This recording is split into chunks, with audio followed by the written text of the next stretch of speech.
अच्छा, आमतौर से पीपल थिंक कि जो अच्छे लोग हैं ना, वो जो हैं हमेशा ही अच्छे मोड में रहते हैं। ये भूल जाते हैं कि आप जब किसी को बहुत ज़्यादा परेशान करते हैं ना, तो वो भी अपना अच्छा वाला मोड ऑफ कर देते हैं, जैसे कि हमारी वसुधा ने कर दिया है।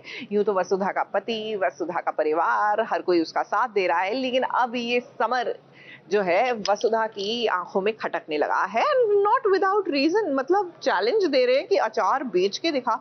भैया आप कौन हैं मना करने वाले?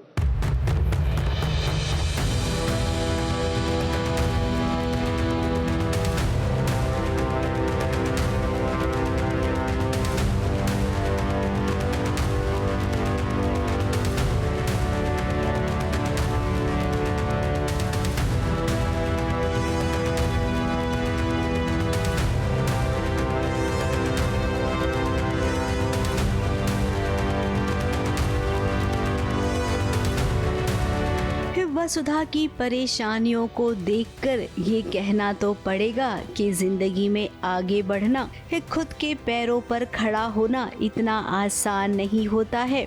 भले ही परिवार वालों का साथ मिल रहा हो, पति हर कदम पर साथ दे रहा हो, दादी ने हौसला बढ़ाने में कोई कसर नहीं छोड़ी। यहाँ तक कि चंद्रिका देवी ने भी कहा वसुधा को कि तुम मेरे साथ पार्टनरशिप में आ जाओ, इसके बदले मेरी कोई शर्त नहीं होगी तुमसे।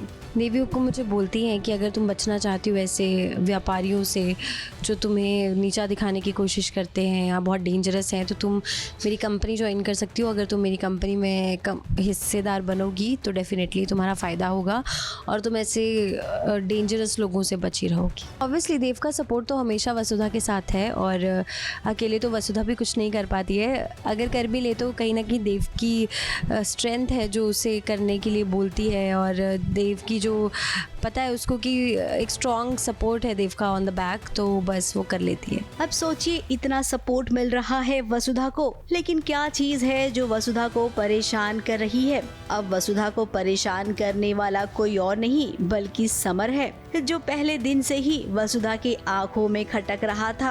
अब समर ने भी अचार का बिजनेस खोल दिया है। वसुधा को उसने पहले भी ऑफर दिया था, लेकिन वसुधा ने उसका ऑफर ठुकरा दिया। अब एक बार फिर से वो वसुधा को ऑफर दे रहा है बिजनेस में पार्टनरशिप का, जिसके लिए वसुधा ने फिर से मना कर दिया। अभी अचार का बिजनेस स्टार्ट किया था कंपटीशन देने के लिए, which is like a tussle between Vasu and me, but अब मैं वो भूलने के लिए तैयार हूँ because of my friend and I want to start कि ठीक है हम पार्टनर की तरह काम कर सकते हैं। वही ऑफर एक दोबारा लेके आया हूँ मैं, but Vasu again rejects it. अब समर के ईगो पर आ गया है, उसने चैलेंज दे दिया है देव और वसुधा दोनों को। वो मैं डीसी को बोलता हूँ देव को कि तू जानता है अच्छी डील है, बट अब तेरी वाइफ को समझा कि वो गलत कर रही है। वो भी बोलता है कि नहीं मैं ऐसा नहीं समझा सकता, जो उसने बोला है वो फाइनल है। तो उसके बाद मैं टसल देके जाता हूँ कि यहाँ पे ख़त्म नहीं हुआ है, ये भी चलता रहेगा। वही दादी का तो अलग ही चल रहा है। जब दादी को पता चला कि चंद्रिका देवी ने भी वसुधा की तरफ हाथ बढ़ाया है उसके साथ पार्टनरशिप करने का, तो दादी यहाँ पर कह रही है कि नहीं नहीं, कि तुम्हें अपना रास्ता खुद ही तय करना होगा। अब दादी सा, आप जानती हैं ना कि आपकी बहू वसुधा के लिए गलत नहीं करेगी, तो ऐसे में आपको वसुधा और चंद्रिका देवी को मिलाने का कोई उपाय सोचना चाहिए, है ना कि इनके बीच के मतभेद को आपको बढ़ावा देना चाहिए। माना कि आप वसुधा की शुभ चिंतक है, लेकिन कहीं न कहीं वसुधा और चंद्रिका को आप ही को मिलाना होगा। मुंबई से कैमरामैन प्रकाश पाटिल के साथ एबीपी न्यूज रिपोर्ट।